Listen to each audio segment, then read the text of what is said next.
श्री परमात्मने नमः। श्री महाभारत के खिलवाड़ हरिवंश के अंतर्गत भविष्य पर्व प्रारंभ होता है। इसका पहला अध्याय, जिसके अंतर्गत हम जन्मेजय की संतति एवं पौरव तथा पांडव वंश की प्रतिष्ठा का वर्णन का श्रवण करेंगे और अध्ययन करेंगे। वदरिकाश्रम निवासी प्रसिद्ध ऋषि श्री नारायण अथवा अंतर्यामी नारायण, नर नारायण, सखा अर्जुन अथवा आदि जीव हिरण्यगर्भ तथा नरोत्तम इन हिरण्यगर्भ व अंतर्यामी से भी श्रेष्ठ शुद्ध सच्चिदानंद घन पुरुषोत्तम श्री कृष्ण को और इन नर नारायण तथा नरोत्तम के तत्व को प्रकट करने वाली देवी माता सरस्वती देवी को एवं देवी सरस्वती ने संसार पर अनुग्रह करने के लिए जिनके शरीर में प्रवेश किया है, उन व्यास जी को प्रणाम करके अविद्या रूपी अज्ञान अंधकार को जीतने वाले इतिहास पुराण आदि ग्रंथों का पाठ का आरंभ करें। जय श्री कृष्ण। राधे राधे। जय श्री गणेशाय नमः। माता सरस्वती की जय हो। शौनक जी ने पूछा, लोहे मर्षण कुमार जन्मेजय के पुत्र कौन और कितने कहे जाते हैं? महात्मा पांडु का वंश किस पर प्रतिष्ठित हुआ? मैं इसे सुनना चाहता हूँ।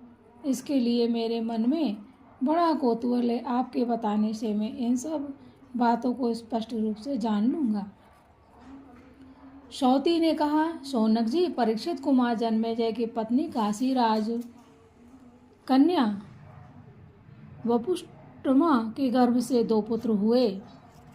उनमें से एक थे चंद्रपीठ जो राजा हुए और दूसरा का नाम था सूर्यपीठ जो मोक्ष धर्म के ज्ञाता थे। चंद्रपीठ के 100 पुत्र हुए जो उत्तम धनुर्धर थे। क्षत्रियों का वह समुदाय जन्मेजय अथवा जन्मेजय के नाम से भूमंडल में विख्यात हुआ। उनमें सबसे बड़ा महाबाहु सतकर्ण था जो हस्तिनापुर में राजा हुआ। वह यज्ञ करने वाला और उन यज्ञों में प्रचुर दक्षिणा देने वाला सत्यकर्ण का पुत्र प्रतापी श्वेत कर्ण था। वह धर्मात्मा राजा श्वेत कर्ण पुत्रहीन होने के कारण तपोवन में चला गया। वन में जाने पर उनसे उनकी पत्नी मानिनी ने, जो यदुकुल की कन्या सुचारु की पुत्री, सुंदर मोह वाली तथा अनेक भ्राताओं की बहन थी, गर्भ धारण किया। उस गर्भ के जन्म काल में राजा श्वेतकर्ण ने उस अच्युत महाप्रस्थान की यात्रा की जहाँ उनके पूर्वज पांडव जा चुके थे। उन्हें जाते देख मानिनी भी गर्भिणी अवस्था में ही उनके पीछे पीछे चल दी। उस सुंदर मोह वाली रानी ने मार्ग में ही एक वन के भीतर बालक को जन्म दिया। जय श्री कृष्ण। राधे राधे। जिसके नेत्र कमल के समान सुंदर थे, जैसे पूर्व काल में पतिव्रता महाभागा द्रौपदी जी ने सब कुछ छोड़कर महाप्रस्थान के पथ पर 5 पतियों का अनुसरण किया था, उसी प्रकार मानिनी उस नवजात शिशु को छोड़कर पति के पीछे चली गई। वह राजकुमार पर्वत के कुंज में पड़ा पड़ा रोने लगा। उस समय उस पर छाया करने के लिए चारों ओर मेघ प्रकट हो गए। श्रविष्ठा के 2 पुत्र पिपलाद और कौशिक ने उसे देखकर दया से द्रवित हो उठा लिया और जल से नहलाया। उस समय उस बालक के दोनों पार्श्व भाग पत्थर पर गिर जाने से लहूलुहान हो रहे थे। उस बालक के वे दोनों पार्श्व बकरे के समान काले हो गए थे और उसी रूप में वह हष्टपुष्ट हो गए। इसलिए बालक अज पार्श्व नाम से विख्यात हुआ। इसीलिए पिपलाद और कौशिक ने उसका नाम अज पार्श्व रखा। और वेमक मुनि के घर उन दोनों ब्राह्मणों ने उसका पालन पोषण किया। वेमक की पत्नी वेमकी ने पुत्र के लिए उस बालक का विवाह कर दिया। वह बालक तथा उसके सहायक वे दोनों ब्राह्मण वेमकी के पुत्र रूप में प्रसिद्ध हुए। उन तीनों के पुत्र और पौत्र एक ही काल में हुए और समान काल तक जीवित रहे। जय श्री कृष्ण।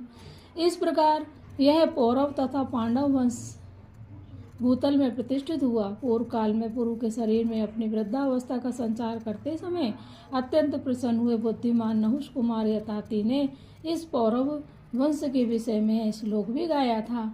यह संभव है कि कभी भूमि, चंद्रमा, सूर्य और ग्रहों के प्रकाश एवं प्रभाव से रहित हो जाए, परंतु वह पौरव वंश शून्य कभी नहीं होगी, इसमें संशय नहीं है।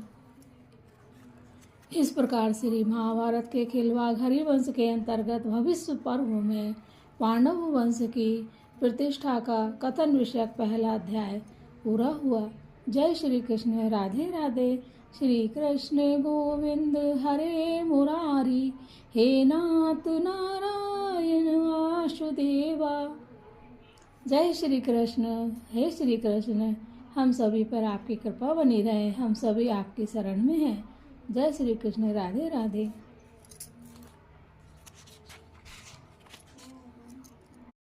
श्री महाभारत के खिलवाड़ हरिवंश के अंतर्गत भविष्य पर्व में दूसरा अध्याय प्रारंभ श्रवण करेंगे, मनन करेंगे। राजा जन्मेजय का अश्वमेघ यज्ञ करने का विचार, व्यास जी का आगमन और राजा द्वारा उनका सत्कार, अपने पांडवों को राजसूय यज्ञ करने से क्यों नहीं रोका, यह जन्मेजय का प्रश्न और उसके उत्तर में व्यास जी द्वारा काल की प्रबलता का प्रतिपादन। जय श्री कृष्ण। राधे राधे। शौनक जी ने पूछा, सूतनंदन, काल में व्यास जी के बुद्धिमान वैशंपायन जी ने जैसा वर्णन किया था उसके अनुसार आपने यह हरिवंश और इसके सारे पर्व कह सुनाए। आपके मुख से कहा जाता हुआ यह अनुपम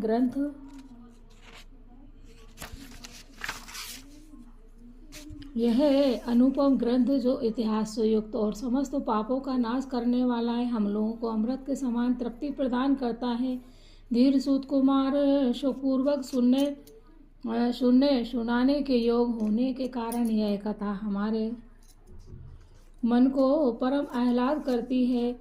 इस उत्तम आख्यान को सुनकर राजा जन्मेजय ने सर्प सत्र के पश्चात कौन सा कार्य किया। सूतपुत्र उग्रश्रवा ने कहा, शौनक जी, यह उत्तम कथा सुनकर राजा जन्मेजय ने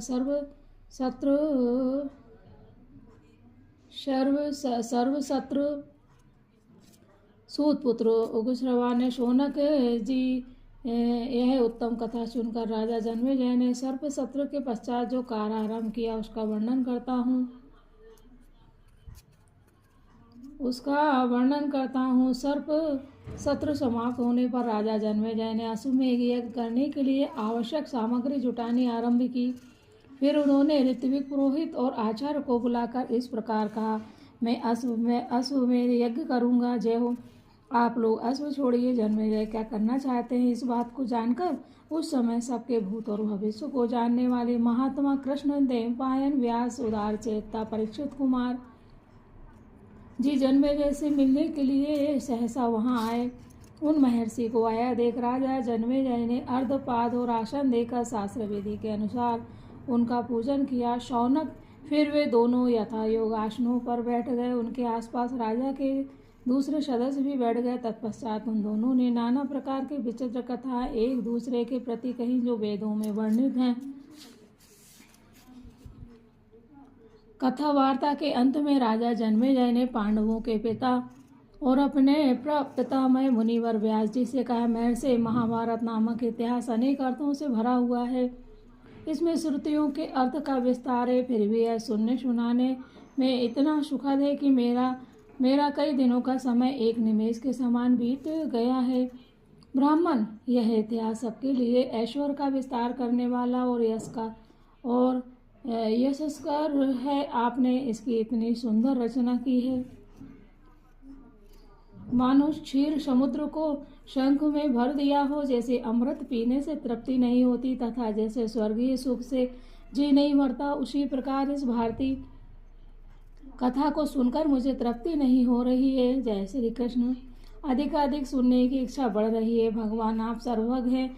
मैं आपकी अनुमति लेकर कुछ पूछ रहा हूँ। मुझे ऐसा मालूम होता है कि राष्ट्रीय यज्ञ ही कौरवों के विनाश का कारण हुआ है। महाभारत युद्ध में जिस प्रकार दूसरे अजय राजाओं का विनाश हुआ है, उसे देखते हुए मैं यही मानता हूँ राजसूय की कल्पना युद्ध के लिए ही हुई है। सुना जाता है कि पूर्व काल में सोम ने राजसूय यज्ञ का अनुष्ठान किया था। उनके इस यज्ञ में अंत में तारकामय नामक महान युद्ध हुआ था। तदंतर वरुण ने यह यज्ञ किया। उनके उस महायज्ञ के अंत में देवताओं और असुरों के बीच बड़ा भारी संग्राम हुआ जो संपूर्ण भूतों का विनाश करने वाला है। जय श्री कृष्ण। राधे राधे। इसके बाद राजर्षि हरिश्चंद्र ने इस यज्ञ का अनुष्ठान किया। उनके यज्ञ के अंत में आदिवक नामक महान युद्ध हुआ जो क्षत्रियों का विनाश करने वाला था। उसके बाद श्रेष्ठ पांडुपुत्र राजा युधिष्ठिर ने उस अत्यंत दुष्कर और अग्नि के समान भयंकर यज्ञ का आयोजन किया। जिसका आरंभ महाभारत युद्ध को उपस्थित करने के कारण हुआ जिसका आरंभ महाभारत युद्ध को उपस्थित करने में कारण हुआ, अतः इस लोक विनाशकारी युद्ध का जो मूल कारण था, उस राजसूय नामक महायज्ञ अनुष्ठान आपने क्यों नहीं रोक दिया था। जय श्री कृष्ण। राधे राधे। राधे राधे। राजसूय यज्ञ को सर्वांग पूर्ण रूप से संपन्न कराना असंभव है, क्योंकि उस यज्ञ के अंगभूत साधन दुर्लभ है। यदि यज्ञांग का सम्यक रूप से संपादन न होने के कारण उसमें व्यगुण आ गया तो प्रजाजनों का नाश असंभावी है। आप ही हमारे समस्त पूर्वजों के पितामह हैं। आपको भूत और भविष्य काल का ज्ञान है।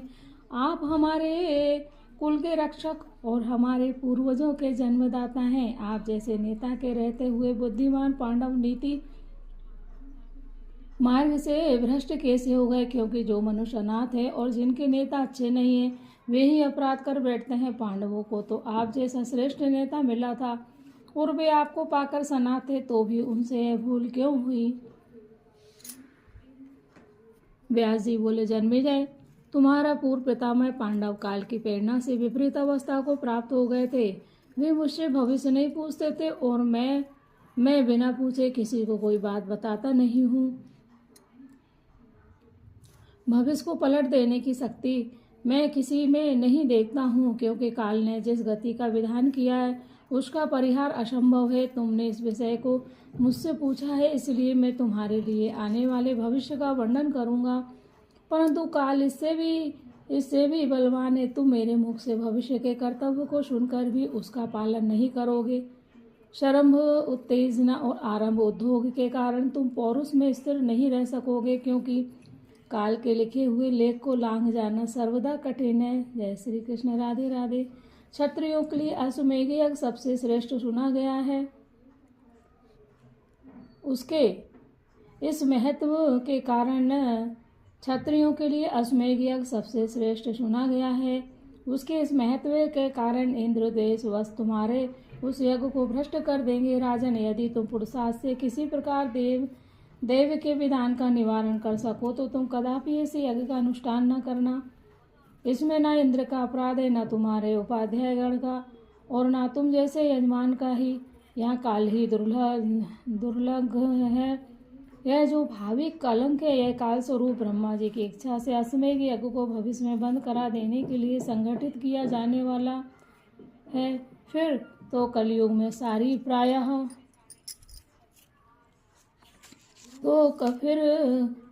कलयुग में सारी प्रजा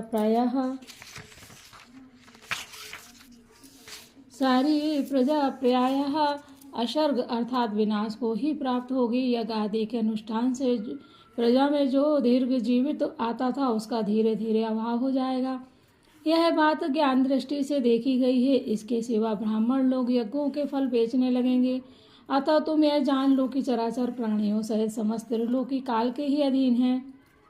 जन्मेजय ने कहा, भगवान, अश्वमेध यज्ञ की निवृत्ति में कौन सा कारण उपस्थित होता है? यदि आप ठीक समझें तो मैं उसे सुनकर उसका परिहार करूंगा। जय श्री कृष्ण। राधे राधे।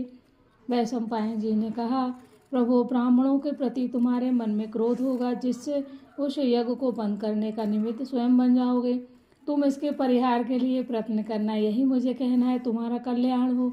शत्रुओं को संताप देने वाले नरेश। देखो यहाँ क्या व्यास जी ने कहा, प्रभु, ब्राह्मणों के प्रति तुम्हारे मन में क्रोध होगा, जिससे उस यज्ञ को बंद करवाने का निमित्त स्वयं बन जाओगे।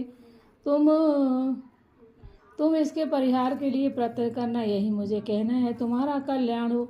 शत्रुओं को संताप देने वाले नरेश, तुम्हारे द्वारा किए गए अश्वमेध यज्ञ को जब तक यह पृथ्वी रहेगी तब तक भावी पीढ़ियों के क्षत्रिय नहीं करेंगे। जय श्री कृष्ण। राधे राधे। जन्मेजय जी बोले, भगवान, ब्राह्मण की शापाग्नि के तेज से अश्वमेध यज्ञ की निवृत्ति होगी और मैं उसमें निमित्त बनूंगा। यह जानकर मुझे बड़ा भारी भय हो रहा है।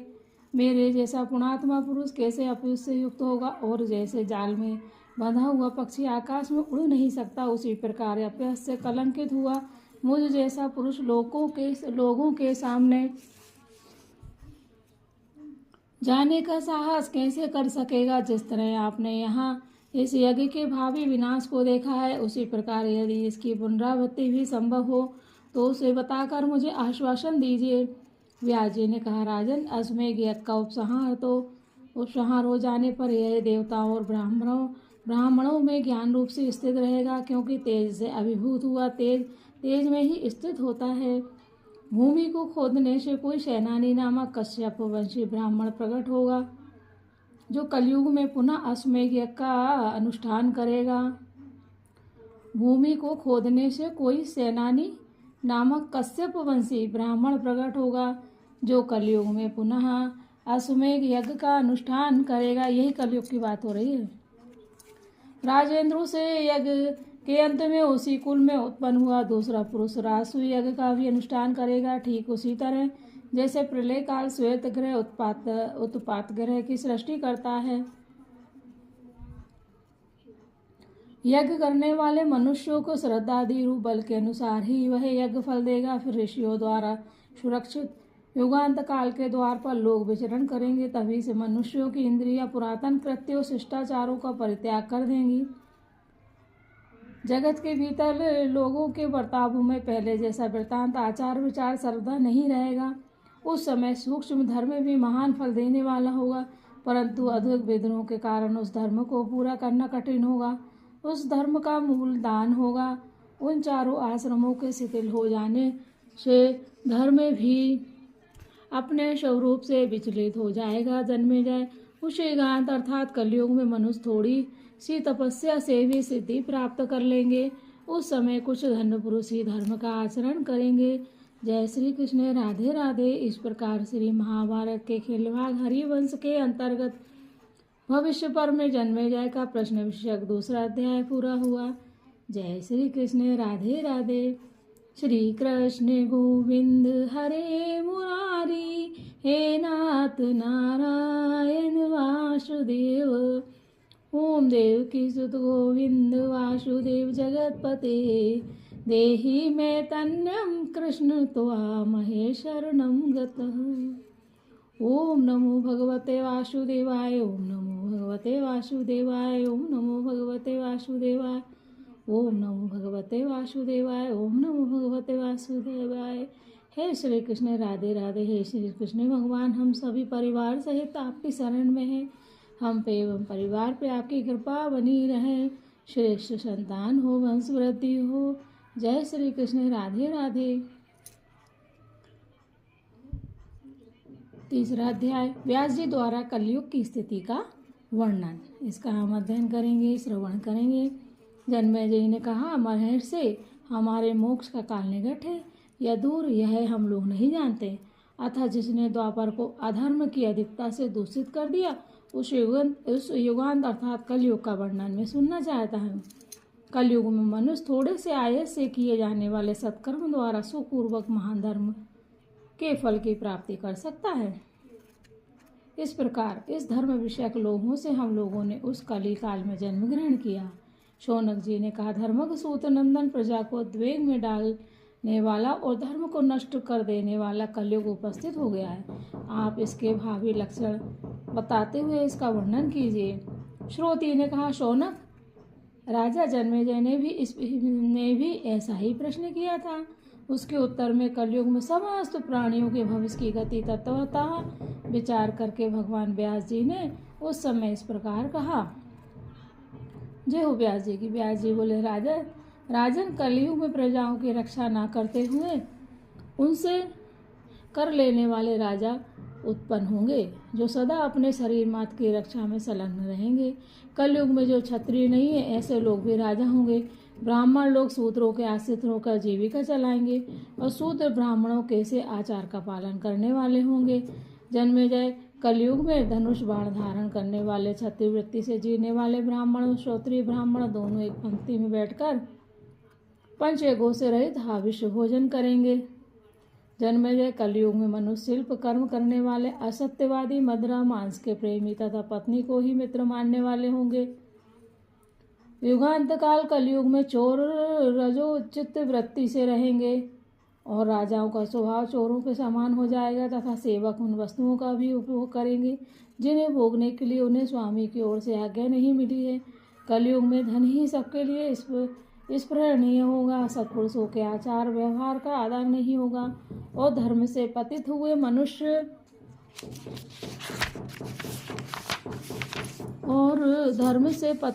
मनुष्य के प्रति निंदा का भाव रखने वाला कोई जनपद के लोग अन्न बेचेंगे, चौराहों पर द्विज लोग वेदों का विक्रय करेंगे और युवती स्त्रियां मूल लेकर व्याभिचार करने वाली होंगी। उस समय सब लोग ब्रह्मवादी हो जाएंगे, ब्रह्मवाद की आड़ लेकर कर्म भ्रष्ट हो जाएंगे। दूसरी शाखाओं का लोप हो जाने के कारण सभी अपने को वाजसनेयी शाखा का बतलाएंगे और शूद्र अपने से बड़ों को सम्मान में केवल जो अजी कहने वाले होंगे। जय श्री कृष्ण। केवल भो अजी कहने वाले होंगे। युगांत काल में ब्राह्मण लोग तप और यज्ञ के फल बेचने वाले होंगे। उस समय सभी ऋतुओं विपरीत स्वभाव की हो जाएंगी। शूद्र लोग शाकवंशी बुद्धि के मत का आश्रय लेकर अर्थात वेद दूषक नास्तिक बनकर वेद विरोधी धर्म का आचरण करेंगे। वे दांत सफेद किए रहेंगे, आंखों में अंजन लगाएंगे और मुड़मुड़ाकर गेरुए वस्त्र धारण कर लेंगे। अंतिम युग अर्थात कलयुग में कुत्ते, भेड़िया आदि हिंसक प्राणियों की अधिकता होगी। गायों का ह्रास होता चला जाएगा और उत्तम रसों का अभाव हो जाएगा। कलयुग में अंत्यज या मलेच्छ मध्य प्रदेश में निवास करेंगे और मध्य प्रदेश के निवासी मलच्छ देश में रहने लगेंगे तथा सारी प्रजा नीच मार्ग का अनुसरण करने लगेगी। युग की समाप्ति के समय 2 वर्ष के बछड़े गाड़ी और हल में जोते जाने के योग समझे जाएंगे तथा वे ही गड्ढों और तलैयों की भूमि जोतेंगे और मेघ विचित्र वर्षा करने वाला होगा। अर्थात ऐसी वर्षा होगी कि हल में जोते हुए बैल का एक सींग भीगेगा और दूसरा सूखा रह जाएगा। सभी चोर कुल में पैदा होंगे और आपस में एक दूसरे को लूटेंगे। थोड़े धन से ही धनी हो जाएंगे और थोड़ा सा ही कष्ट पाकर दुर्गति में पड़ जाएंगे। युग की समाप्ति के समय मनुष्य धर्माचरण नहीं करेंगे। भूमि प्रायः ऊषर हो जाएगी और राह बटमारों से घिरे रहेंगे। कलयुग में सभी व्यापार करने वाले होंगे। पिता के दिए हुई देय वस्तुओं, आभूषण आदि को भी जो शास्त्र के अनुसार बांटने योग्य नहीं है, पुत्र उस समय आपस में बांट लेंगे तथा लोभ और असत से प्रेरित हो विरोधी बनकर लोग दूसरों की संपत्ति हर लेने का भी प्रयत्न करेंगे। जय श्री कृष्ण। राधे राधे। कलयुग में सुकुमारता, रूप तथा सुवर्ण आदि रत्नों के छीड़ हो जाने के कारण नारियां भांति भांति के संवारे हुए केसों से ही अलंकृत हो गई। युगांत काल आने पर हार, चंदन, देव आस्त्रण आदि भोग सामग्री से रहित हुए गृहस्थ के लिए भार्या के समान दूसरी कोई गति नहीं होगी। जब प्रजा वर्ग में नीच दुराचारियों की संख्या अधिक हो, सब लोग व्यर्थ रूप बनाने लगे, पुरुष थोड़े हों और स्त्रियों की संख्या बहुत हो जाए, तब वही युगांत काल का लक्षण है। अधिक हो, सब लोग व्यर्थ रूप बनाने लगे, पुरुष थोड़े हों और स्त्रियों की संख्या बहुत अधिक हो जाए, तब वही युगांत काल का लक्षण है। उस समय लोगों में याचकों की संख्या बढ़ जाएगी। सभी लोग आपस में किसी को कुछ नहीं देंगे और लोग बिना विचारे ही दूसरे वर्णों को दान ग्रहण करेंगे।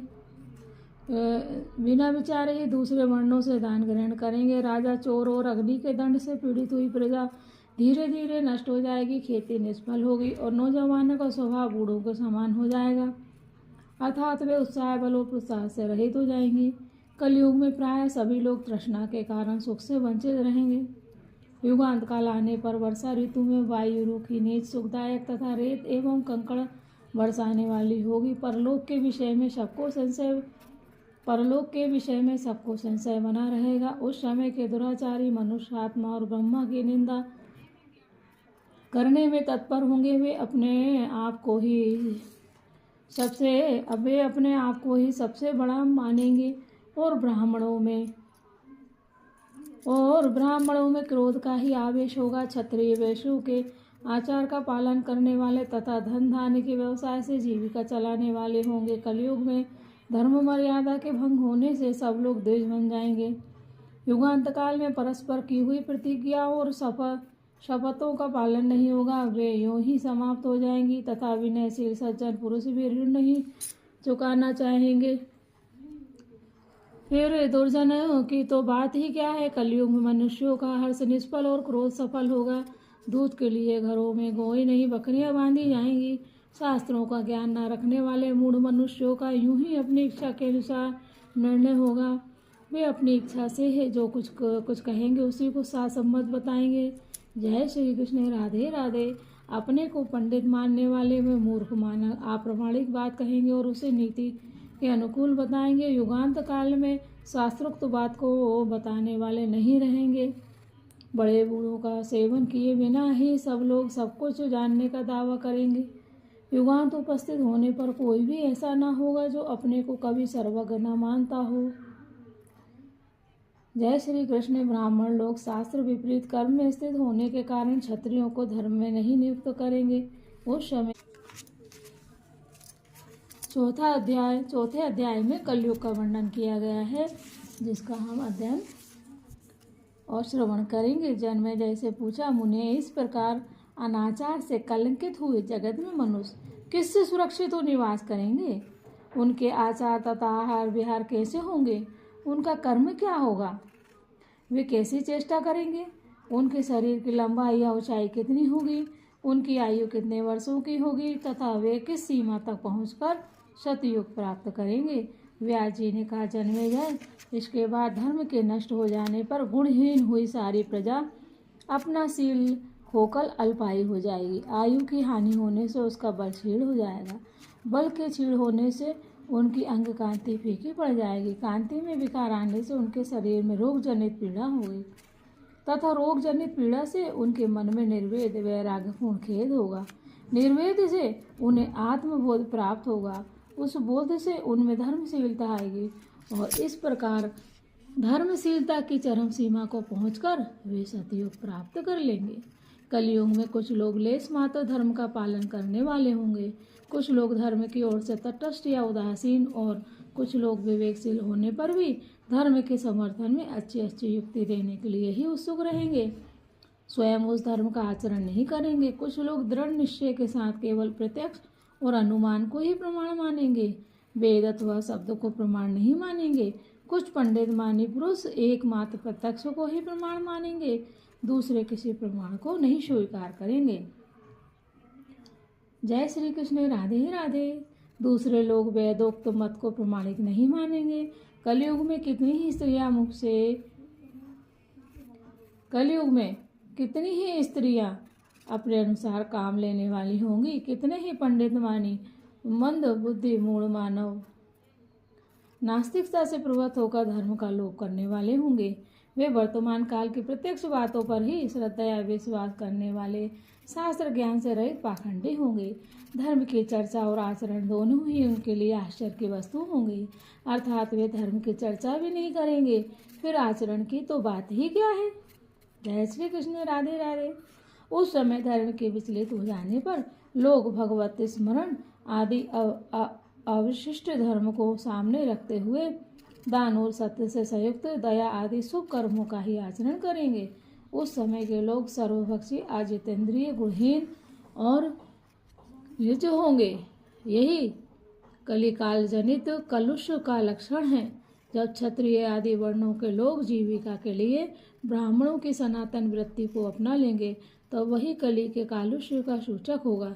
संसार में कली काल के कलुष का उपद्रव बढ़ जाने पर जब ज्ञान शास्त्रीय बोध और विद्या आत्मदर्शन का लोप हो जाएगा तब परिग्रह शून्य हुए मनुष्य केवल त्याग मात्र से थोड़े ही समय में सिद्धि मोक्ष प्राप्त कर लेंगे। युगांत काल में महान युद्ध, प्रचंड आंधी, बड़ी भारी वर्षा और महान भय उपस्थित होगा।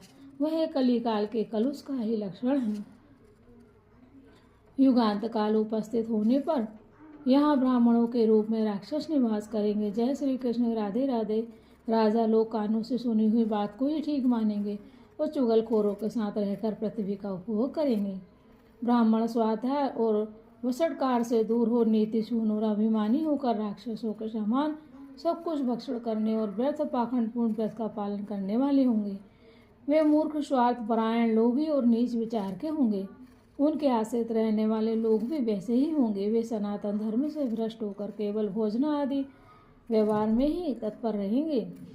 उस समय के मनुष्य पराये रत्नों और पराये सिंह का अपहरण करने वाले होंगे। उन सबके चित्त काम से कलुषित हो वे दुरात्मा कपटी और जय श्री कृष्ण राधे राधे और दुस्साहस को पसंद करने वाले होंगे। एक समान सील वाले और पवित्रता से संपन्न वे दुष्ट मनुष्य जब सब ओर फैल जाएंगे तब अनेक रूपधारी एवं आत्मा के अभाव का प्रतिपादन करने वाले बहुत से विनाशिक मतावलंबी मुनि प्रकट हो जाएंगे। सतयुग में ईश्वर का आश्रय लेने वाले जो भक्त पैदा हो गए हैं उन सबकी कलयुग के मनुष्य कथा वार्ता के प्रसंग में पूजा करेंगे। जय श्री कृष्ण राधे राधे उनके प्रति आदर का भाव प्रकट करेंगे, परंतु स्वयं उनके जैसा आचरण नहीं करेंगे। कली काल के मनुष्य खेतों में लगी हुई खेती की चोरी करेंगे, दूसरों के वस्त्र चुरा लेंगे, खाने पीने की वस्तुएं हड़प लेंगे, कंडों अथवा बांस की पिटारियों को भी उड़ा ले जाएंगे। उस समय के चोर चोर के घर में भी चोरी करेंगे, हत्यारे की भी हत्या करने वाले पैदा हो जाएंगे। इस प्रकार जब चोरों के द्वारा चोरों का विनाश कर दिया जाएगा तब जगत का कल्याण होगा। जब सारा संसार निर्धन, संध्या बंधन आदि सत्कर्मों से रहित तथा वर्ण भेद में शून्य हो जाएगा, उस समय करों के भार से अत्यंत पीड़ित हुए मनुष्य वन का आश्रय लेंगे। युगांत काल उपस्थित होने पर पुत्र पिताओं को सभी कर्म करने के लिए आदेश दिया करेंगे। इसी तरह बहुएं अपनी सास पर हुक्म चलाया करेंगी। सब और शिष्य गुरुजनों को बागवानों से पीड़ित करेंगे। यज्ञ कर्म बंद हो जाने पर राक्षस, हिंसक जंतु तथा कीड़े चूहे और सर्प मनुष्यों पर आक्रमण करेंगे। नरश्रेष्ठ कलयुग में क्षय में सुभिक्ष, आरोग और भाई बंधुओं से मेल मिलाप या बंधु बांधवों की पूर्णता आदि बातें बहुत कम हो जाएंगी। उस समय के लोग स्वयं ही रक्षक और स्वयं ही चोर होंगे तथा युग की आवश्यकता के अनुसार उपकरणों से संपन्न पृथक पृथक झुंड बनाकर देश देश में घूमते फिरेंगे।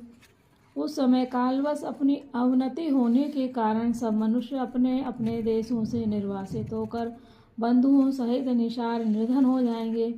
उन दिनों भूख के भय से पीड़ित हुए मनुष्य बच्चों को कंधे पर रखकर आतंकवश भागकर कोसी नदी को पार कर जाएंगे। लोग जीविका के लिए अंग वंग, कालिंग, काश्मीर, मेकल तथा ऋषिक आदि देशों के भीतर चले जाएंगे और पर्वत की घाटियों का आश्रय लेंगे। उस समय के मनुष्य मलेच्छों के साथ समूह हिमालय के पार्श्व भाग में लवण समुद्र के तट पर तथा वनों में निवास करेंगे। जय श्री कृष्ण राधे राधे।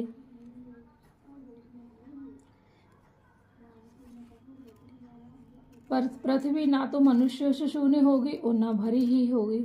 हाथों में शस्त्र लेकर रक्षा के कार्य में नियुक्त हुए पुरुष भी किसी की भी रक्षा नहीं कर सकेंगे। कलयुग के धर्मभ्रष्ट मनुष्य मृग, मत्स्य, पक्षी, हिंसक जंतु, सर्प, कीट, मधु, शाक, फल और मूल से जीवन निर्वाह करेंगे। लोग ऋषि मुनियों की भांति चित्रों, पत्तों, वल्कलों,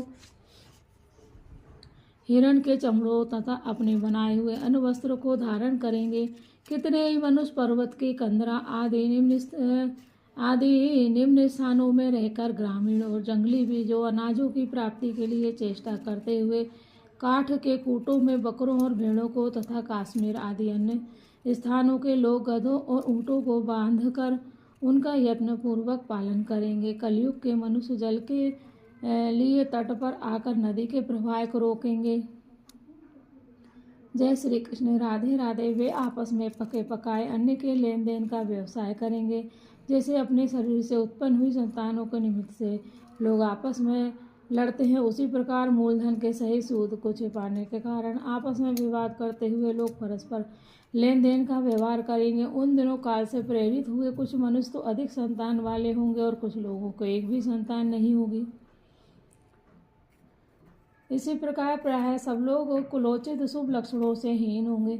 उस समय की प्रजा हीन से हीन धर्म का अनुसरण करेगी तथा उन दिनों मनुष्यों की आयु अधिक से अधिक 30 वर्ष की होगी। सब लोग दुर्बल, विजय सेवन के कारण त्रस्त तथा रजोगुण से अभिव्याप्त होंगे। उस समय रोगों के कारण उनकी इंद्रियां क्षीण हो जाएगी।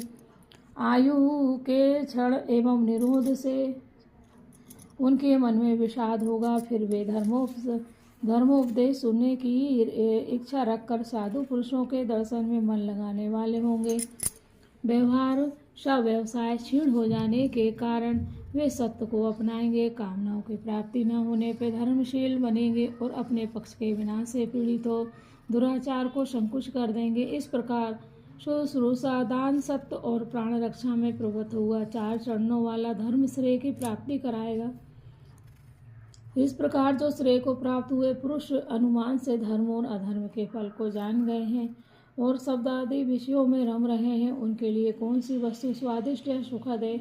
विषयों में रमण या धर्म के मार्ग पर संचरण या संदेह उठाकर तत्व को निश्चय करके लोग इस प्रकार कहेंगे, जैसे क्रमशः धर्म की हानि प्राप्त हुई थी उसी प्रकार क्रमशः उसकी वृद्धि होगी, क्योंकि धर्म को पूर्णतः अपना लेने पर मनुष्य सतयुग को प्राप्त कर लेगा। सतयुग में सबका बर्ताव उत्तम होगा और कलयुग में सदाचार की हानि बताई जाती है। जैसे एक ही चंद्रमा कभी कांति से हीन और कभी कांति से पूर्ण होता है, उसी प्रकार एक ही काल में कभी कृतयुग और कभी कलयुग के रूप में दृष्ट गोचर होता है। जैसे चंद्रमा वर्षा को अंधकार से आच्छन्न होता है, उसी प्रकार कलयुग में धर्म आच्छादित हो जाता है। और जैसे पूर्णिमा को परिपूर्ण चंद्रमा अंधकार से हीन होता है, उसी प्रकार सतयुग में 4 चरणों से युक्त परिपूर्ण धर्म सर्वदा प्रकाशित होता है। जय श्री कृष्ण। राधे राधे। जो ब्रह्म परमात्मा है वह भूतार्थवाद है। ब्रह्मा पर ब्रह्मा के रूप में वेद के सत्य अर्थ का ही प्रतिपादित हुआ और वेदवान पुरुष उसी को वेद का मुख्य अर्थ भी मानते हैं। यदि ऐसी बात है तो वह सर्वव्यापी नित्य सिद्ध परमात्मा सबको प्राप्त क्यों नहीं होता। इसके उत्तर में कहते हैं, जैसे पैतृक संपत्ति के रूप में मिला हुआ मलिन स्वर्णखंड जब तक उसका दूर न हो तब तक अज्ञात दशा में ही धारण किया जाता है और उसे धारण करके भी मनुष्य अपने को दरिद्र ही मानता है, उसी प्रकार अंतःकरण के मलिन होने से परमात्मा अज्ञात रूप में ही धारण किया जाता है। जब अंतःकरण शुद्ध होता है तब वह अपने आत्मा से अभिन्न रूप में प्रकाशित हो उठता है और उसकी अप्राप्ति का भय दूर हो जाता है। तप, वर्णाश्रमोचित धर्म, स्वर्ग आदि अमिष्ट फलों का प्रतिपादक है। जय श्री कृष्ण। राधे राधे। तप स्थावर अनादि अर्थात अमोघ का फल का साधक है, ऐसा शास्त्र में निश्चित किया गया है। गुणों दे इंद्र आदि ये कर्म की सिद्धि होती है और यथार्थ कर्म से गुण दे इंद्र आदि की प्राप्ति होती है। अतः इस शरीर और कर्म आदि के बंधनों से छुटकारा पाने के लिए परमात्मा का आश्रय लेना चाहिए। जय श्री कृष्ण। राधे राधे। राधे राधे। जय श्री कृष्ण। ऋषियों ने पुरुषों की योग्यता को सामने रखकर प्रत्येक युग में यथा समय आशीष कर्म फल की प्राप्ति का प्रतिपादन किया है, क्योंकि वह देश काल का अनुसरण करने वाली होते हैं। इस मतर लोक में धर्म, अर्थ और काम संबंधी फल, देव आराधना के फल, शुभ एवं पूर्ण आशीष तथा आयु प्रत्येक युग में मनुष्यों की श्रद्धा के तारतम्य के अनुसार होती है। जैसे विधाता द्वारा नियत किए गए स्वभाव के अनुसार चिरकाल से युगों के परिवर्तन होते रहते हैं, उसी प्रकार यह जीव जगत ह्रास और वृद्धि के साथ निरंतर चक्कर लगाता हुआ कभी लक्षण भर के लिए भी स्थिर नहीं रहता। जय श्री कृष्ण। राधे राधे। इस प्रकार श्री महाभारत के खिलवाग हरिवंश के अंतर्गत भविष्य पर्व में कलयुग का वर्णन विषयक 4था अध्याय पूर्ण हुआ। जय श्री कृष्ण। राधे राधे। ओम देवकी सुत गोविंद वासुदेव जगतपते देहि मे तन्यम कृष्ण त्वामहे शरणं गतः। हरे राम राम राम हरे हरे, हरे कृष्ण कृष्ण कृष्ण हरे हरे। ओम नमो भगवते वासुदेवाय। ओम नमो भगवते वासुदेवाय। जय श्री कृष्ण। राधे राधे राधे। हम श्री महाभारत के खिलवाड़ हरिवंश के अंतर्गत भविष्य पर्व का 5वां अध्याय का हम श्रवण करेंगे, मनन करेंगे। व्यास जी आदि का गमन, जन्मेजय के अश्वमेध यज्ञ में इंद्र का विघ्न डालना, जन्मेजय द्वारा इंद्र को शाप, ब्राह्मणों का निर्वासन तथा अपनी पत्नी की भर्त्सना, विश्वावसु का जन्मेजय को समझाना। सूत जी कहते हैं, शौनक, इस प्रकार राजा जन्मेजय को आश्वासन देते हुए महर्षि वेदव्यास का वह भूत भविष्य संबंधी वचन उस राज्यसभा के सभी सदस्यों ने सुना। महर्षि का वह वाग्मय रस मानो अमृत का प्रवाह था। चंद्रमा की प्रभा के समान मन को आह्लादित करने वाला था। उसने सबके कानों को तृप्त कर दिया। धर्म, काम और अर्थ से युक्त, करुणा से भरी हुई तथा वीरोचित हर्षोत्साह को बढ़ाने वाली वह संपूर्ण रमणीय वार्ता वहाँ सारी सभा ने सुनी। कुछ लोग आंसू बहाने लगे, कितने ही मनुष्य उस वार्ता को सुनकर ध्यानमग्न हो गए।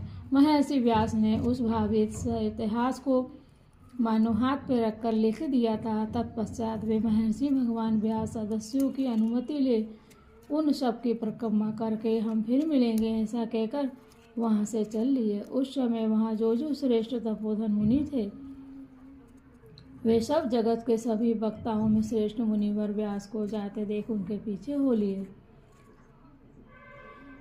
ब्रह्म ऋषियों सहित भगवान व्यास के चले जाने पर उस समय जो अनिरुद्ध और राजा थे, वे भी जैसे आए थे उसी तरह लौट गए। अत्यंत भयानक सर्पों के बेर का वह बदला चुकाकर राजा जन्मेजय विष को त्याग कर जाने वाले सर्प की भांति रोज को छोड़कर वहां से अपने नगर को चले गए। हवन की आग से जिसका सिर तप गया था, उस तक्षक के प्राण बचाकर महामुनि आस्तिक भी अपने आश्रय को चले गए। राजा जन्मेजय विषोप जने से घिरे हुए वहां से हस्तिनापुर के गए और आनंद पूर्वक रहकर सदा प्रसन्न रहने वाली प्रजा का शासन एवं संरक्षण करने लगे। कुछ काल के बाद यज्ञों में बहुत सी दक्षिणा देने वाले राजा जन्मेजय ने विधि पूर्वक अश्वमेध यज्ञ की दीक्षा ली। उस यज्ञ में जो अश्व मारा गया था, उसके पास जाकर काशी राजकन्या महारानी वपुष्टमा ने शास्त्रीय विधि के अनुसार शयन किया। उन दिनों सर्वांग सुंदरी रानी को देवराज इंद्र प्राप्त करना चाहते थे। वे उस मारे गए अश्व आविष्ट को रानी के साथ से मुक्त हो गए।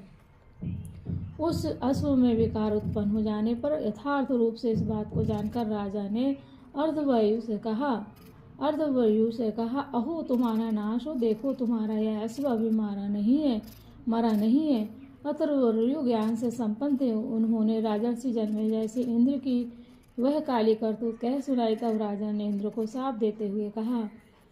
जन्मेजय बोले, यदि मेरे यज्ञों का कुछ फल अथवा प्रजा की रक्षा करने से मुझे कुछ तपोबल संचित हुआ हो, तो उन सब के फल से मेरी कही हुई बात सत्य तो मैं उस बात को बता रहा हूँ, आप लोग सुने।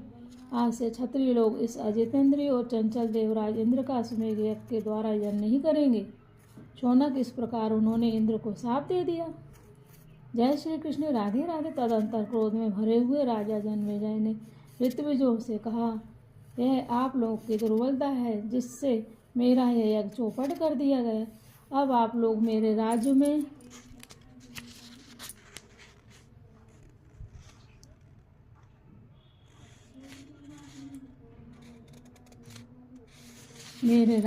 जय श्री कृष्ण राधे राधे ना रहें।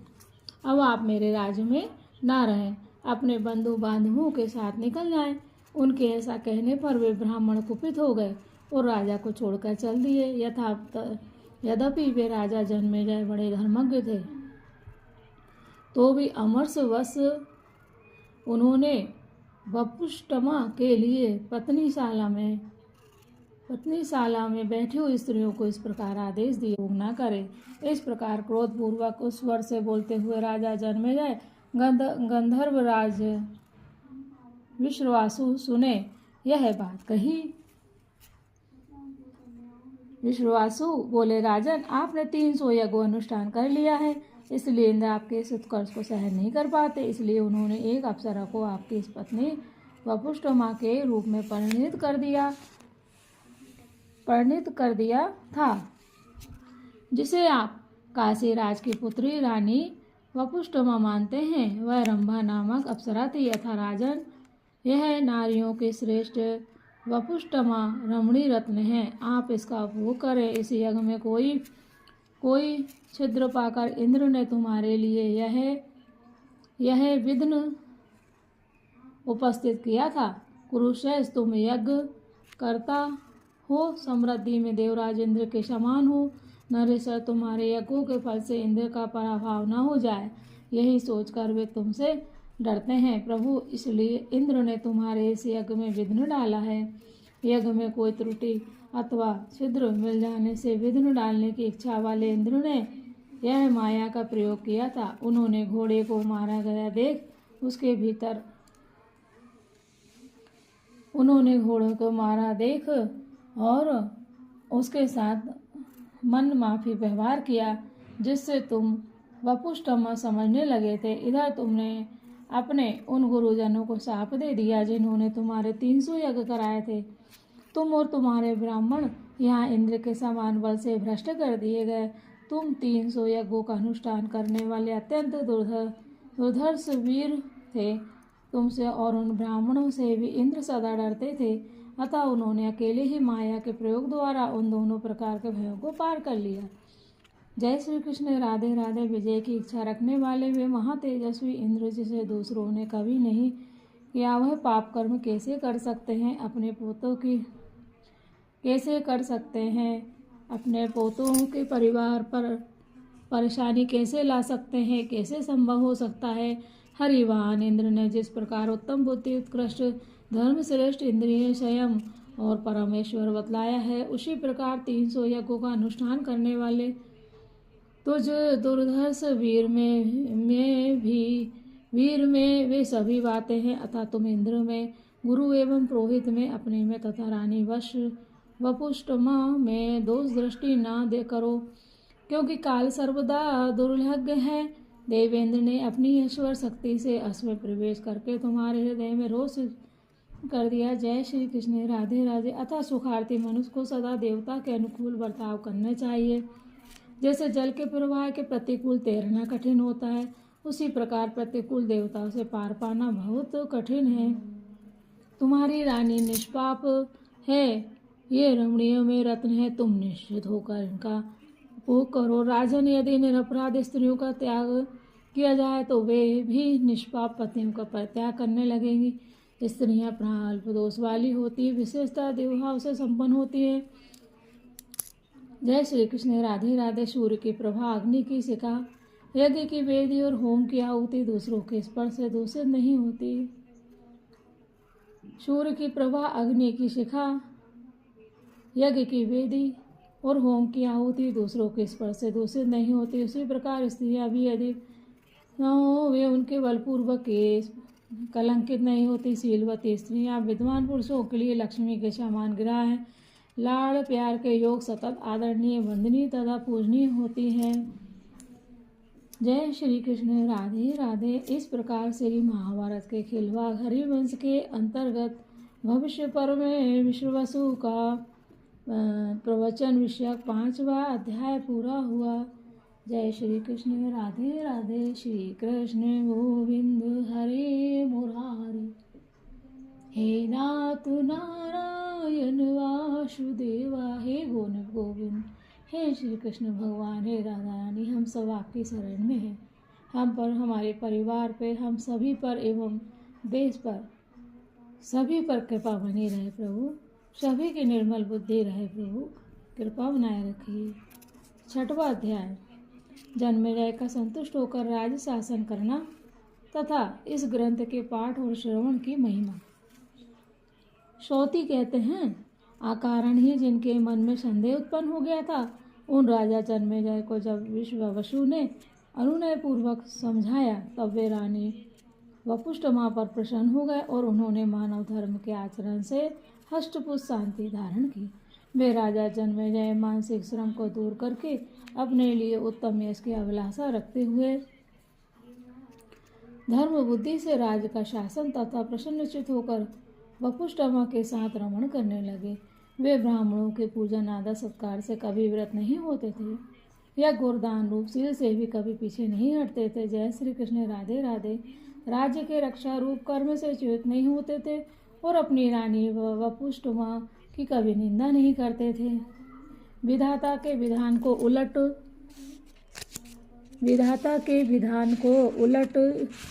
जय श्री कृष्ण। राधे राधे। उलट देना असंभव है। यह बात जो अचिंतन तपस्वी महर्षि व्यास जी ने पहले कही थी, उनके इस कथन पर उन मनस्वी नरेश ने बारंबार विचार किया। इससे उनका रोष और खेद जाता रहा। महात्मा महर्षि व्यास जी के इस महाकाव्य का पाठ करने वाला मानव मनुष्यों में परम पूज्य हो जाता है। जय श्री कृष्ण। राधे राधे। वह परम उत्तम दुर्लभ आयु पाकर सर्वज्ञता रूप फल और भगवान श्री कृष्ण को प्राप्त कर लेता है। जय श्री कृष्ण। राधे राधे। इंद्र के पाप को छुड़ाने वाले इस काव्य का पाठ करने वाला पुरुष स्वयं भी पाप से मुक्त हो जाता है, साथ ही नाना प्रकार की मनोवांछित कामनाओं का उपभोग करता है और आप्त काम होकर चिरकाल तक आनंद में मग्न रहता है।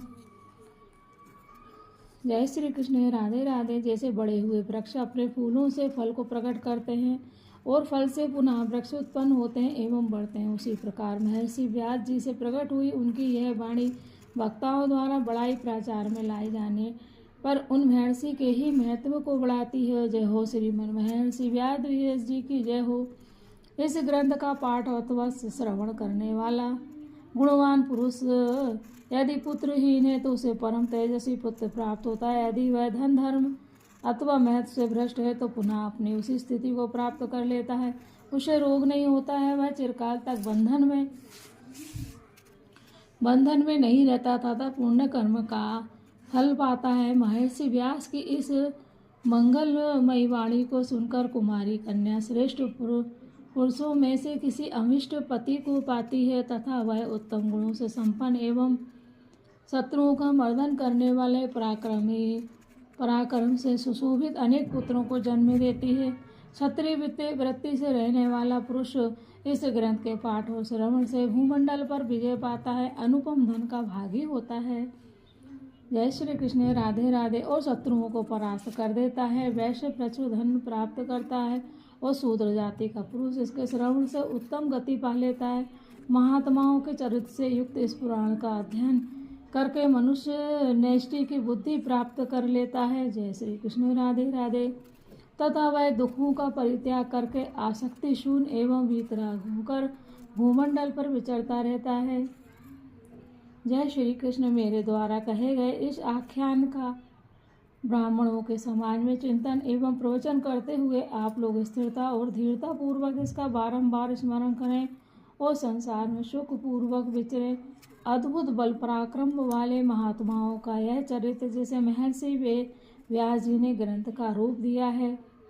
जय श्री कृष्ण। जय हो महर्षि वेद व्यास जी की। मैंने संक्षेप और विस्तार से साथ कह सुनाया। शौनक जी, अब आप और क्या सुनना चाहते हैं? आपसे क्या कहूँ? जय श्री कृष्ण। राधे राधे।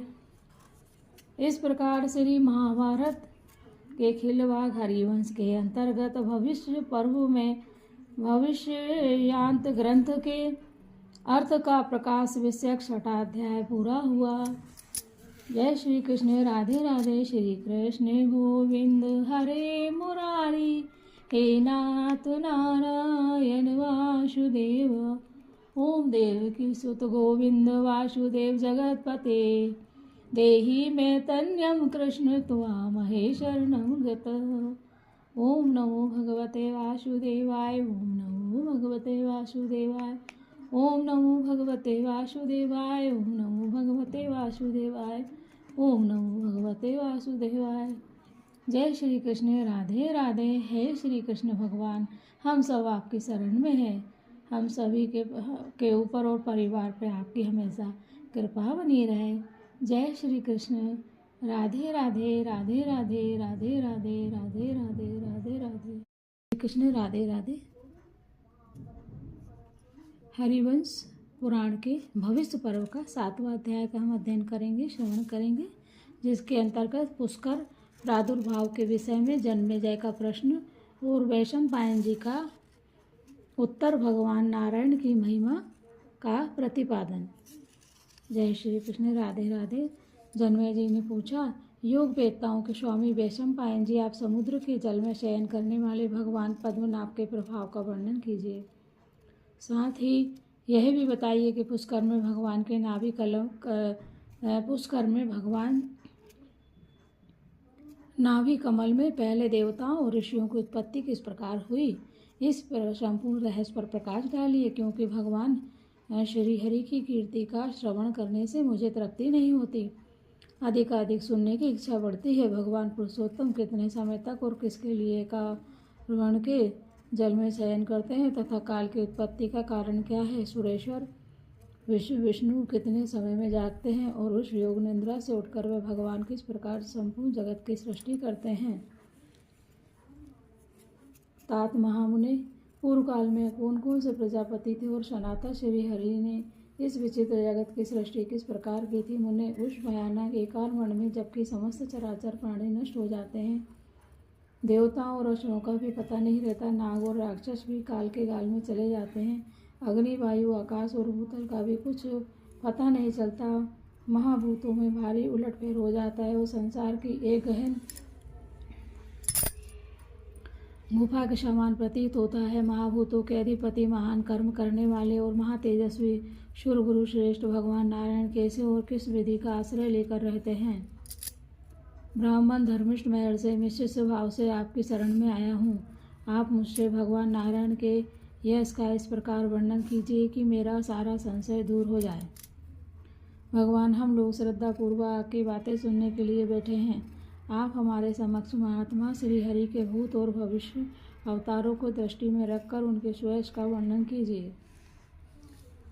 वैशंपायन जी ने कहा, निष्पाप कुरुकुल श्रेष्ठ जन्मेजय, भगवान नारायण के यश का ज्ञान प्राप्त करने के लिए जो तुम्हें स्पृहा हो रही है वह तुम्हारे कुल के अनुरूप ही है। ऐसी इच्छा का उदय होना पुण्य कर्म का फल है। हमने पूर्व काल के पुरातन देवताओं तथा प्रवचन करने वाले महात्मा ब्राह्मणों के मुख से श्रुति के अनुसार भगवान पद्मनाभ के प्रभाव का जैसा वर्णन सुना है उसे बताता हूँ, सुनो। भारत जिनका तपस्या के प्रभाव से दर्शन हुआ है, उन बृहस्पति के समान तेजस्वी श्रीमान गुरुदेव पारसर नंदन देवपायन व्यास जी ने इस विषय में जैसा कि मुझे उपदेश दिया है और जैसा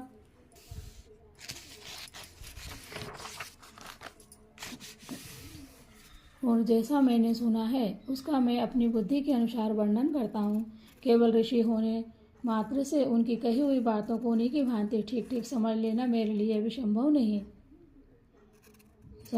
है। जिन्हें ब्रह्मा भी ठीक नहीं जानते, उन विश्वात्मा के नारायण नामक परम तत्व को कौन जान सकता है, जिनकी दृष्टि में सब कुछ नारायण देव ही हैं तथा जो स्वभाव से ही परम तत्व का प्रतिपादन करने वाले हैं। उन विश्व देवों और महर्षियों के मुख से मैंने जो गोपनीय रहस्य सुना है वह वास्तव में यह नारायण का ही अंश है। बोले जय श्री हरि।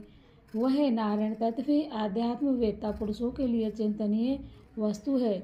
वही कर्मपरायण पुरुषों का कारण तत्व है। वही अधिदेव और दैव है तथा उसी को प्रारब्ध या भाग्य नाम दिया गया है। जो भूत और आदिभूत है, जो महर्षियों का परम गृह तत्व है, जो सत्य है तथा जिसे वेदों द्वारा देखा या जाना गया है, उस परमात्मा तत्व को जो जानते हैं वे ही वेद वेत्ता हैं। जो कर्ता कारक बुद्धि मन क्षेत्र प्रधान पुरुष और शास्त्र है, जो अकेला ही इन शब्दों द्वारा प्रतिपादित होता है, वह एकमात्र परमात्मा ही जानने योग्य है। वही काल बनकर काल को भी सुलाता है, अर्थात वही काल का भी काल है। वही सबका दृष्टा तथा सर्वदा स्वतंत्र है।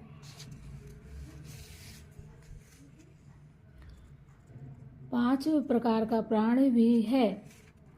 वही ध्रुव एवं अक्षर ब्रह्म है। अनघ उनकी उपासना में तत्पर रहने वाला पुरुषों द्वारा विविध भावों से उन्हीं का प्रतिपादन किया जाता है। वे ही भगवान सबको बनाते और बिगाड़ते हैं। जो हमसे कर्म कराता है उसी ने हमें विधि निषेध के बंधन में बांधकर व्याकुल कर रखा है। हम उसी ईश्वर का यज्ञों द्वारा यजन करते हैं और शांत भाव से उन्हीं को पाना चाहते हैं।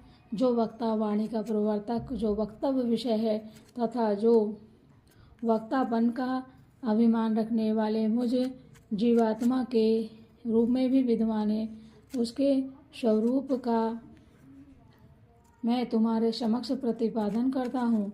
तुम इससे सुनो। जो मुख श्रेय मोक्ष है तथा तुम लोग जिस स्वर्ग आदि इस दूसरे श्रेय की चर्चा करते हो, जो भांति भांति की कथाएं तथा जो गहन श्रुतियां हैं, वह सब भगवान नारायण का स्वरूप ही है। यह विश्व इस विश्व के पालन तथा देवात्मा सब के शव नारायण रूप ही है। जो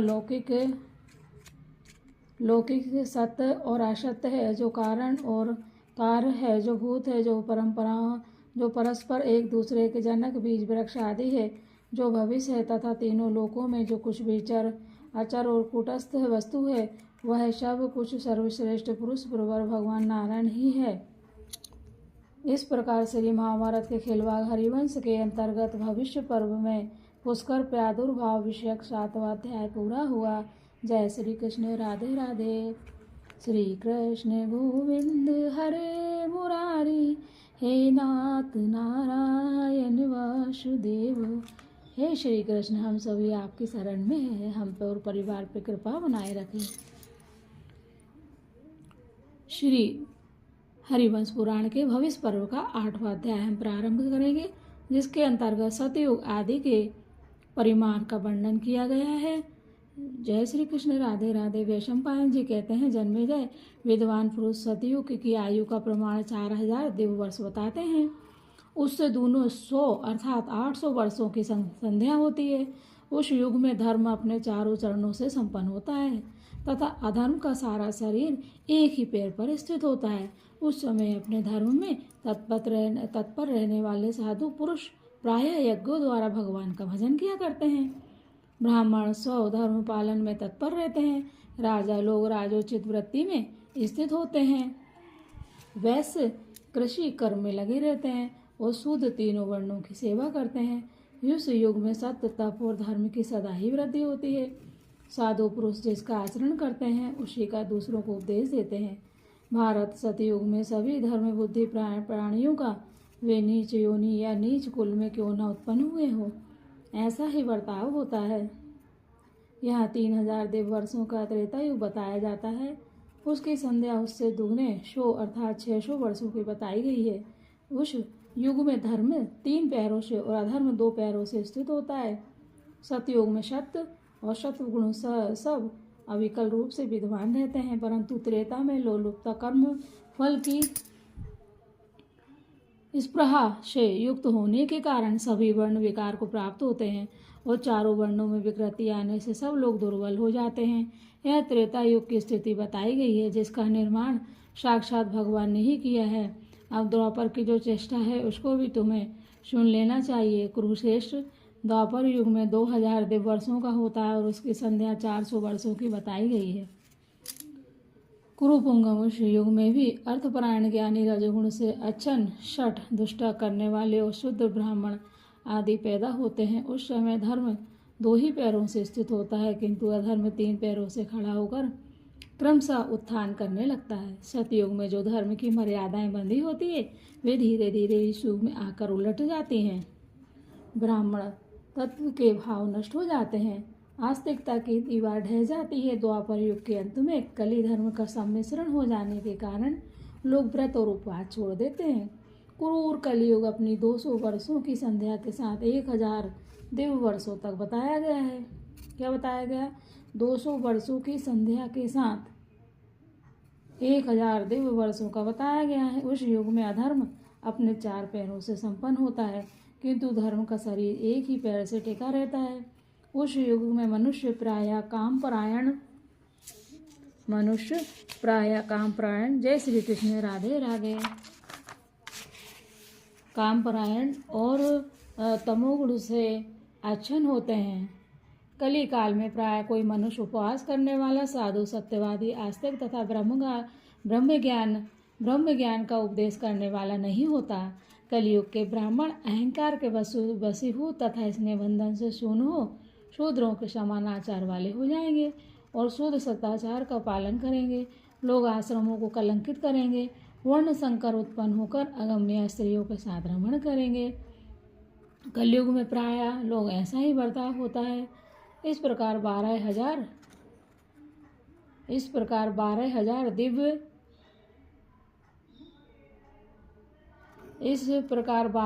दिव्य वर्षों का एक चतुर्युग कहलाएगा।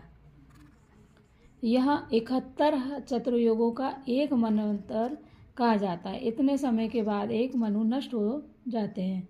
जन्मेजय युगांत प्रलय काल में समस्त चराचर जगत का नाश हो जाता है, इसमें संदेह नहीं है। तीनों वेदों में भी इसका वर्णन मिलता है। ज्ञानी पुरुष 12,000 दिव्य वर्षों का एक चतुर्युग मानते हैं। इस चतुर्युग की जब 1 सहस्र आवृत्ति हो जाती है तब उसे ब्रह्मा का एक दिन कहते हैं। पृथ्वीनाथ तदंतर ब्रह्मा जी का वह दिन बीतने पर समस्त देहधारियों की शारीरिक सुख में आसक्ति देखकर संहार कुशल रुद्रदेव समस्त देवताओं, ब्राह्मण, दैत्यों, मनुष्यों, यक्षों, गंधर्वों, राक्षसों, देवर्षियों, ब्रह्मर्षियों, राजर्षियों, किन्नरों, अप्सराओं, सर्पों, पर्वतों, नदियों, पशुओं, त्रियक योनि, पड़े हुए जीवों, मृगों तथा पक्षियों का भी महान संहार करते हैं। महाभूतों के पति वे भूत सृष्टा भगवान सारे भूतों एवं जगत का संहार करने के लिए ही उनकी सृष्टि करते हैं।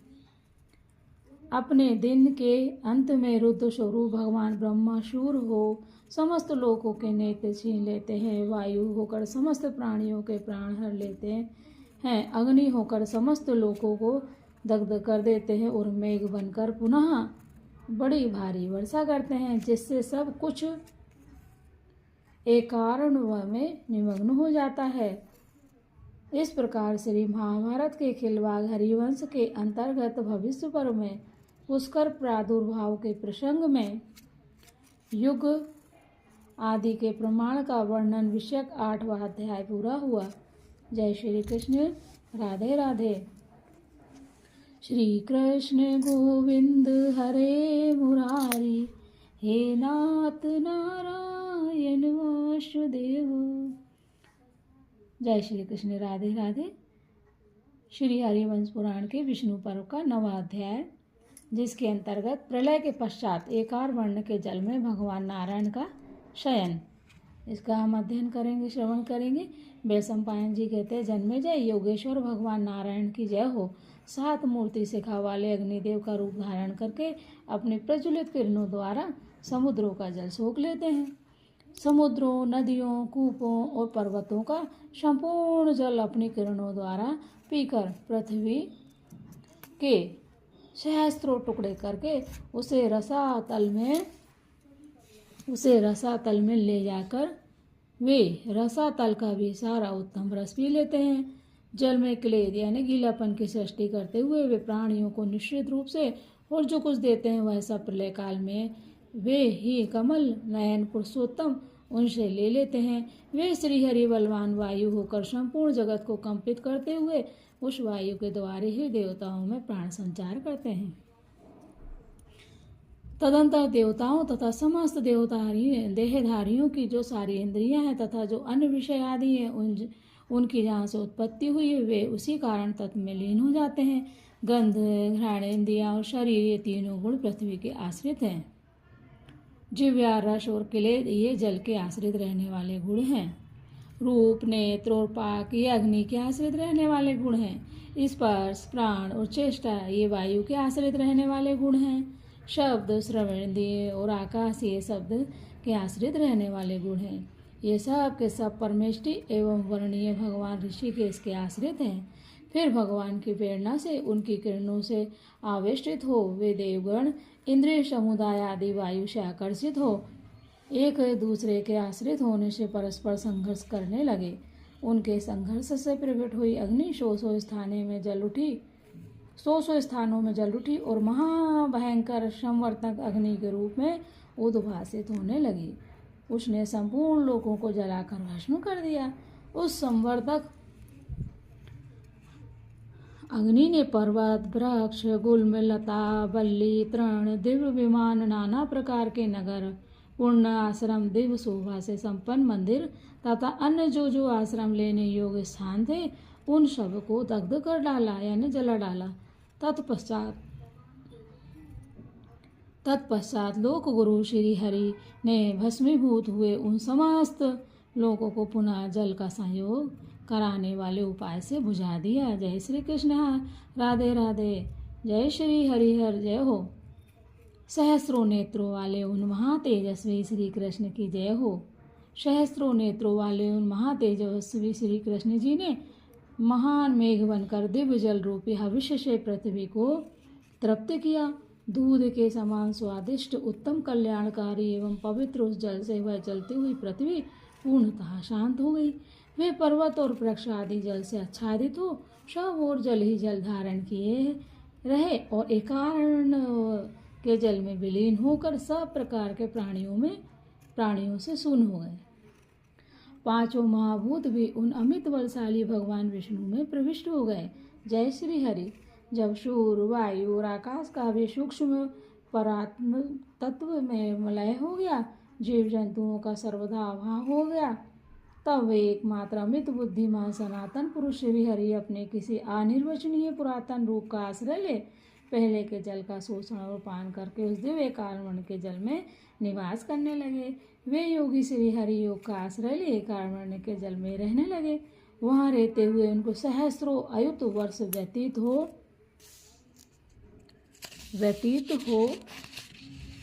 जय श्री कृष्ण, राधे राधे, व्यतीत हो गए।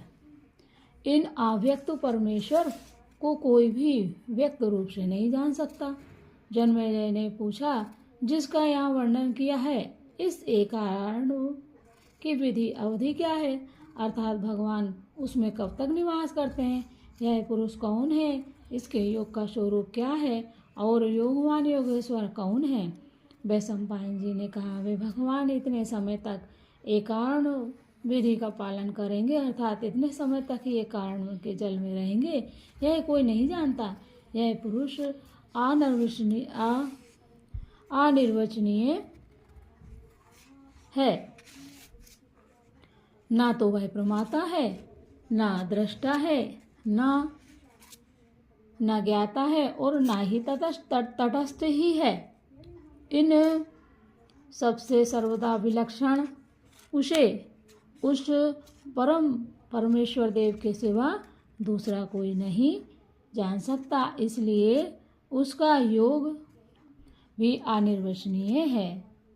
जिन्होंने आकाश, पृथ्वी और वायु को प्रकाशित करते हुए समस्त भुवनों में विचरने वाले सुरेश्वर प्रजापति वेदनिष्ठ महामुनि पितामह ब्रह्मा जी को भी ज्ञान का उपदेश दिया, सबकी उत्पत्ति के कारणभूत भगवान योगवान योगेश्वर हैं। उन्होंने ही ये कारण के जल में शयन करना पसंद किया। जय श्री कृष्ण, राधे राधे। जय श्री हरि।